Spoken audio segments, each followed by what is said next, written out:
বাংলাদেশের প্রশাসনিক ইতিহাসে আজ এক নতুন এবং গৌরবোজ্জ্বল মাইলফলক রচিত হল, যা দেশের লক্ষাধিক সরকারি কর্মকর্তা কর্মচারী এবং অবসরপ্রাপ্ত পেনশনভোগীদের জীবনে এক যুগান্তকারী পরিবর্তনের সূচনা করতে যাচ্ছে। প্রিয় সরকারি চাকুরিজীবী ভাই ও বোনেরা, আজকের সকালের আপডেট নিউজে আপনাদের স্বাগতম।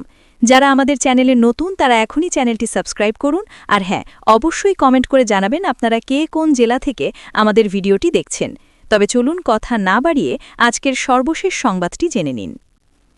দীর্ঘ প্রতীক্ষার অবসান ঘটিয়ে আজ বিকেল ৩:৪৫ রাজধানীর মন্ত্রিপরিষদ বিভাগের সম্মেলন কক্ষে অনুষ্ঠিত জাতীয় বেতন কমিশনের চূড়ান্ত এবং সর্বশেষ সভায় নবম জাতীয় বেতন কাঠামোর সুপারিশমালা চূড়ান্তভাবে অনুমোদিত হয়েছে। কমিশনের চেয়ারম্যানের সভাপতিত্বে অনুষ্ঠিত এই ঐতিহাসিক সভায় কমিশনের সদস্যরা নবম বেতন স্কেলের প্রতিটি দিক পুঙ্খানুপুঙ্খভাবে পর্যালোচনা করে সর্বসম্মতিক্রমে অনুমোদন প্রদান করেন। এটি ছিল কমিশনের দায়িত্ব সমাপনের আনুষ্ঠানিক সভা এবং এর মাধ্যমে দেশের প্রশাসনিক সংস্কারের ইতিহাসে এক নতুন অধ্যায়ের সূচনা হল। আজকের এই সিদ্ধান্ত শুধুমাত্র একটি সরকারি বেতন বৃদ্ধির ঘোষণা নয়, বরং এটি সামাজিক ন্যায়বিচার, মানবিক মূল্যবোধ এবং রাষ্ট্রীয় দায়বদ্ধতার এক উজ্জ্বল দৃষ্টান্ত। বিশেষ করে যারা তাদের জীবনের সোনালী সময়ে রাষ্ট্রের সেবায় ব্যয় করে বর্তমানে অবসরে আছেন, সেই প্রবীণ নাগরিকদের প্রতি এবারের বেতন কমিশন যে মানবিকতা ও সহমর্মিতা প্রদর্শন করেছে তা প্রশাসনিক ইতিহাসে বিরল এবং অনুকরণীয় হয়ে থাকবে। কমিশনের একজন ঊর্ধ্বতন সূত্র গণমাধ্যমকে জানিয়েছেন যে এবারের বেতন কাঠামো কেবল কর্মরত চাকুরিজীবীদের বেতন বৃদ্ধির মধ্যেই সীমাবদ্ধ থাকেনি, বরং এটি অবসরপ্রাপ্ত পেনশনভোগীদের জীবনে প্রকৃত উন্নয়ন ও স্বস্তি ফিরিয়ে আনার লক্ষ্যে এক ব্যাপক এবং সুদূরপ্রসারী সংস্কারের পরিকল্পনা গ্রহণ করেছে। আজকের সভায় সর্বাধিক গুরুত্ব এবং সময় প্রদান করা হয়েছে পেনশন ব্যবস্থার আমূল সংস্কারে। প্রস্তাবিত নবম জাতীয় বেতন স্কেলে পেনশনভোগীদের মাসিক পেনশনে উল্লেখযোগ্য মাত্রায় বৃদ্ধির সুপারিশ চূড়ান্ত করা হয়েছে। অতীতে সকল বেতন কমিশন গতানুগতিক পথে হেঁটে সবার জন্য সমান হারে পেনশন বৃদ্ধির সুপারিশ করত, কিন্তু এবার কমিশন সেই প্রথা ভেঙে একটি আধুনিক বিজ্ঞানভিত্তিক এবং ন্যায়সঙ্গত পদ্ধতি অবলম্বন করেছে। পেনশনভোগীদের বর্তমান মাসিক পেনশনের পরিমাণ অনুযায়ী ৩টি স্বতন্ত্র এবং পৃথক শ্রেণীতে বিভক্ত করা হয়েছে এবং প্রতিটি শ্রেণীর জন্য ভিন্ন ভিন্ন হারে পেনশন বৃদ্ধির প্রস্তাব করা হয়েছে। এই পদ্ধতির মূল উদ্দেশ্য হল সবচেয়ে কম আয়ের পেনশনভোগীদের সর্বোচ্চ সহায়তা প্রদান করা এবং আর্থিক বৈষম্য কমিয়ে এনে সমাজের সমতা প্রতিষ্ঠা করা। কমিশন থেকে প্রাপ্ত বিশদ তথ্য অনুসারে প্রথম শ্রেণীতে অন্তর্ভুক্ত হয়েছেন নিম্ন আয়ের পেনশনভোগীরা। যেসব অবসরপ্রাপ্ত সরকারি কর্মচারী বর্তমানে মাসিক ২০,০০০ টাকার কম পেনশন পাচ্ছেন, তাদের জন্য কমিশন এক অভূতপূর্ব এবং সাহসী প্রস্তাব করেছে। এই শ্রেণীর সকল পেনশনভোগীর পেনশন শতভাগ অর্থাৎ দ্বিগুণ করার সুপারিশ চূড়ান্ত করা হয়েছে। বাস্তব সংখ্যায় উদাহরণ দিলে বিষয়টি আরও পরিষ্কার হবে। যিনি বর্তমানে ৩,৫০০ টাকা পেনশন পাচ্ছেন, তিনি নতুন কাঠামোতে পাবেন ৭,০০০ টাকা। যিনি ৬,০০০ টাকা পান, তিনি পাবেন ১২,০০০ টাকা। যিনি ৯,০০০ টাকা পান, তার পেনশন হবে ১৮,০০০ টাকা। যিনি ১৩,৫০০ টাকা পান, তিনি পাবেন ২৭,০০০ টাকা, এবং যিনি ১৭,০০০ টাকা পান, তার পেনশন হবে ৩৪,০০০ টাকা। নিত্য প্রয়োজনীয় দ্রব্যমূল্যের ক্রমবর্ধমান ঊর্ধ্বগতি, জীবনযাত্রার ব্যয় বহুগুণ বৃদ্ধি এবং মূল্যস্ফীতির বর্তমান পরিস্থিতিতে পেনশন দ্বিগুণ হওয়া নিম্ন আয়ের অবসরপ্রাপ্তদের জন্য প্রকৃত অর্থেই জীবন পরিবর্তনকারী একটি ঘটনা। বর্তমানে অসংখ্য পেনশনভোগী অত্যন্ত সীমিত এবং অপ্রতুল পেনশনে তাদের দৈনন্দিন খাদ্য, অত্যাবশ্যকীয় ঔষধপত্র এবং পরিবারের মৌলিক চাহিদা পূরণ করতে গিয়ে অবর্ণনীয় কষ্ট সহ্য করছেন। এই বৃদ্ধি তাদের জীবনে প্রকৃত স্বস্তি, মর্যাদা এবং আত্মসম্মান ফিরিয়ে আনবে। দ্বিতীয় শ্রেণীতে স্থান পেয়েছেন মধ্যম আয়ের পেনশনভোগীরা। যারা বর্তমানে মাসিক ২০,০০০ টাকা থেকে ৪০,০০০ টাকার মধ্যে পেনশন পান, তাদের ক্ষেত্রে ৭৫% পেনশন বৃদ্ধির সুপারিশ করা হয়েছে। সংখ্যায় ব্যাখ্যা করলে যিনি বর্তমানে ২০,০০০ টাকা পেনশন পান, তিনি অতিরিক্ত পাবেন ১৫,০০০ টাকা এবং মোট পেনশন হবে ৩৫,০০০ টাকা। যিনি ২৫,০০০ টাকা পান, তিনি পাবেন মোট ৪৩,৭৫০ টাকা। যিনি ৩০,৫০০ টাকা পান, তার মোট পেনশন হবে ৫৩,৩৭৫ টাকা। যিনি ৩৫,০০০ টাকা পান, তিনি পাবেন ৬১,২৫০ টাকা, এবং যিনি ৩৯,৫০০ টাকা পান, তার মোট পেনশন হবে ৯৬,১২৫ টাকা। এই উল্লেখযোগ্য বৃদ্ধি মধ্যবিত্ত শ্রেণীর পেনশনভোগীদের জীবনমান রক্ষা করবে এবং তাদের পরিবারের শিক্ষা, চিকিৎসা, আবাসন ব্যয় এবং সামাজিক দায়িত্ব পালনে গুরুত্বপূর্ণ ভূমিকা রাখবে। বিশেষভাবে যারা সন্তানের উচ্চশিক্ষা, কর্মসংস্থান কিংবা বিবাহ এবং পরিবারের অন্যান্য গুরু দায়িত্ব পালন করছেন তাদের জন্য এই পেনশন বৃদ্ধি প্রকৃত সহায়তা প্রদান করবে। তৃতীয় শ্রেণীতে অন্তর্ভুক্ত হয়েছেন উচ্চ আয়ের পেনশনভোগীরা, যারা মাসিক 40,000 টাকার বেশি পেনশন পান। তাদের ক্ষেত্রে 55% পেনশন বৃদ্ধির প্রস্তাব করা হয়েছে। শতাংশের হিসাবে এটি পূর্ববর্তী 2 শ্রেণীর চেয়ে কম হলেও প্রকৃত আর্থিক পরিমাণে এটি একটি উল্লেখযোগ্য এবং তাৎপর্যপূর্ণ বৃদ্ধি। উদাহরণস্বরূপ, যিনি 40,000 টাকা পেনশন পান তিনি অতিরিক্ত পাবেন 22,000 টাকা এবং মোট পেনশন হবে 62,000 টাকা। যিনি 45,500 টাকা পান তার মোট পেনশন হবে 70,525 টাকা। যিনি 52,000 টাকা পান তিনি পাবেন 80,600 টাকা। যিনি 59,500 টাকা পান তার মোট পেনশন হবে 92,225 টাকা এবং যিনি 70,000 টাকা পান তিনি পাবেন 1,08,500 টাকা।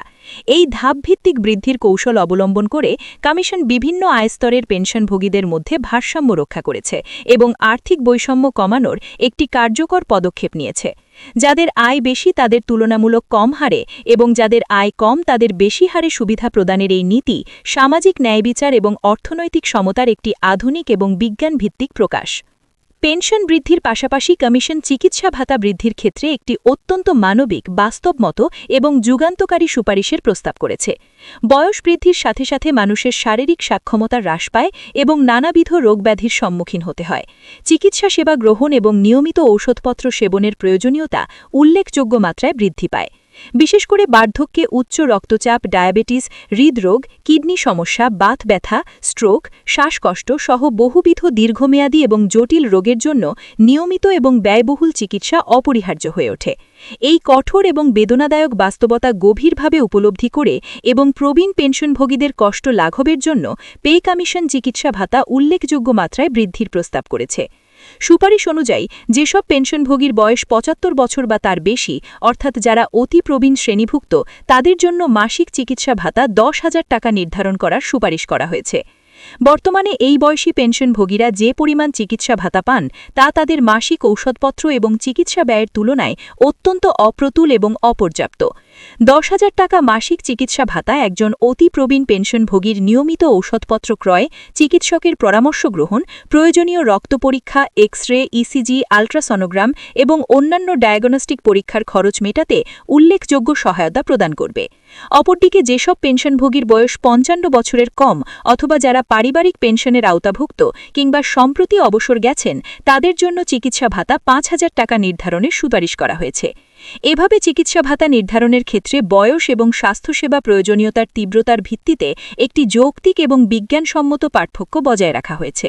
সাধারণভাবে তরুণ বা মধ্যবয়সী পেনশনভোগীদের তুলনায় অতি প্রবীণদের চিকিৎসা ব্যয় অনেক বেশি হয় বলেই এই ধরনের শ্রেণীবিভাগ করা হয়েছে। যদি সরকার এই সুপারিশগুলো চূড়ান্তভাবে অনুমোদন করে এবং দ্রুততার সাথে বাস্তবায়ন করে তাহলে বাংলাদেশের পেনশনভোগীরা তাদের জীবনে প্রথমবারের মতো প্রত্যক্ষভাবে অনুভব করবেন যে রাষ্ট্র তাদের প্রকৃত চাহিদা, বাস্তব সমস্যা এবং জীবনযাত্রার কষ্টকে আন্তরিকতার সাথে বিবেচনা করেছে এবং সমাধানের পথ নির্ধারণ করেছে।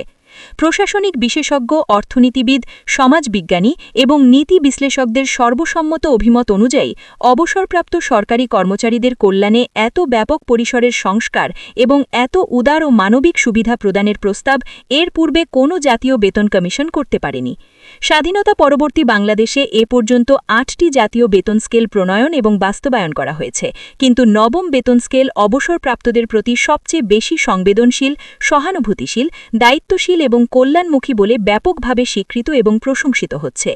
যারা তাদের কর্মজীবনের প্রতিটি দিন, প্রতিটি মুহূর্ত জাতির উন্নয়নে, রাষ্ট্র পরিচালনায়, জনসেবায় এবং দেশ গড়ার মহান লক্ষ্যে নিয়োজিত থেকে নিরলসভাবে কাজ করেছেন, তাদের বার্ধক্যে সম্মানজনক, মর্যাদাপূর্ণ, স্বাচ্ছন্দ্যময় এবং নিরাপদ জীবনযাপন নিশ্চিত করা রাষ্ট্রের সাংবিধানিক, নৈতিক এবং মানবিক দায়িত্ব।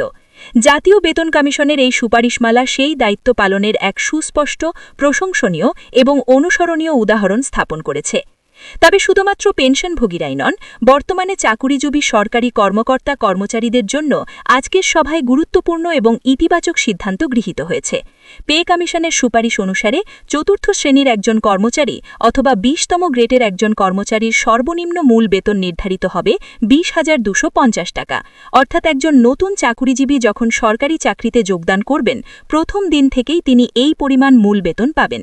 এর সাথে যখন বাড়ি ভাড়া ভাতা, চিকিৎসা ভাতা, উৎসব ভাতা, যাতায়াত ভাতা এবং অন্যান্য প্রযোজ্য ভাতাসমূহ সংযুক্ত হবে, তখন তার সামগ্রিক বেতন একটি সম্মানজনক জীবনযাত্রার খরচ বহনক্ষম এবং যুগোপযোগী পর্যায়ে উন্নীত হবে। এটি সরকারি চাকরিকে নতুন প্রজন্মের কাছে আরও আকর্ষণীয় এবং কাম্য করে তুলবে এবং দেশের মেধাবী, দক্ষ এবং যোগ্যতা সম্পন্ন তরুণদের সরকারি সেবায় যুক্ত হতে উৎসাহিত এবং অনুপ্রাণিত করবে। দক্ষ, সৎ, নিবেদিত প্রাণ এবং সেবাপরায়ণ জনবল সরকারি খাতে আকৃষ্ট করা এবং দীর্ঘমেয়াদে ধরে রাখা উন্নত, দক্ষ, স্বচ্ছ এবং জবাবদিহিতামূলক আধিপত্য গড়ে তোলার অপরিহার্য এবং মৌলিক ভিত্তি। চাকুরিজীবীর বেতন বৃদ্ধি এবং পেনশনভোগীদের ব্যাপক সংস্কার একসাথে বিবেচনা করলে স্পষ্ট হয় যে নবম জাতীয় বেতন কাঠামো কেবলমাত্র একটি বেতন পুনর্বিন্যাস বা সমন্বয়ের প্রক্রিয়া নয়। এটি সরকারি কর্মচারীর সামগ্রিক কল্যাণ সাধন, জীবনমান